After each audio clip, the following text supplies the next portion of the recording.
Bonjour à tous.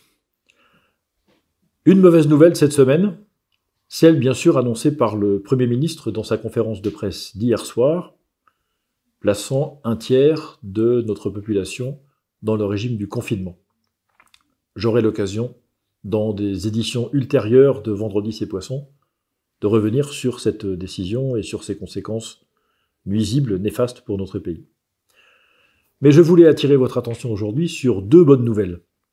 La première, que vous avez peut-être vue, est le résultat d'une consultation lancée par le Conseil économique, social et environnemental à propos du passeport vaccinal. Cette consultation en ligne a permis à quelques dizaines de milliers de nos compatriotes de s'exprimer sur le site du CESE, et le résultat est spectaculaire. 87% des personnes interrogées s'opposent au passeport vaccinal.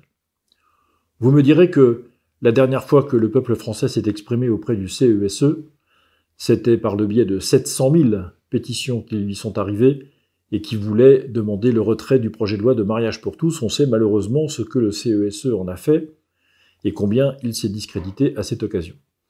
Mais, comme dirait l'autre, c'était avant, et dans le monde nouveau, j'ose espérer que les enquêtes qui sont lancées par ce CESE seront suivies des faits. En tout cas, il est très joyeux de voir que les Français, quand ils s'expriment en tout cas, sont opposés à ce nouvel instrument de tyrannie qui nous serait imposé, ce fameux passeport vaccinal. J'aurai là aussi l'occasion, à l'occasion de cette future campagne de vaccins qui continuera longtemps, de revenir sur ce sujet. La deuxième bonne nouvelle est moins spectaculaire, mais non moins emblématique de la résistance profonde des Français à la politique gouvernementale. Le gouvernement voulait faire circuler cette semaine 3 TGV sanitaires pour déplacer des patients atteints de la Covid depuis l'Île-de-France vers d'autres régions, dans des centres hospitaliers capables de les accueillir. Ces 3 TGV n'ont pas, j'allais dire, décollé. Ils ne se sont pas mis en route pour la raison très simple qu'il n'y avait pas assez de patients pour les remplir. Et une des raisons pour lesquelles il n'y avait pas assez de patients pour les remplir est très simple.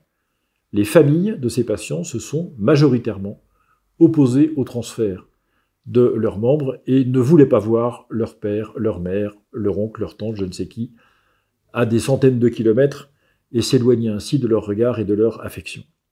Voilà un exemple typique de cette désobéissance civile, de cette résistance passive, active parfois, à laquelle j'ai appelé il y a déjà quelques semaines.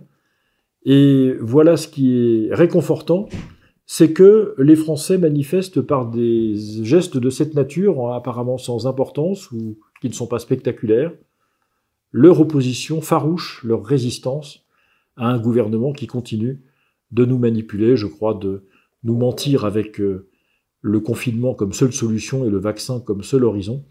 Tout cela doit être contesté, nous continuerons de le faire.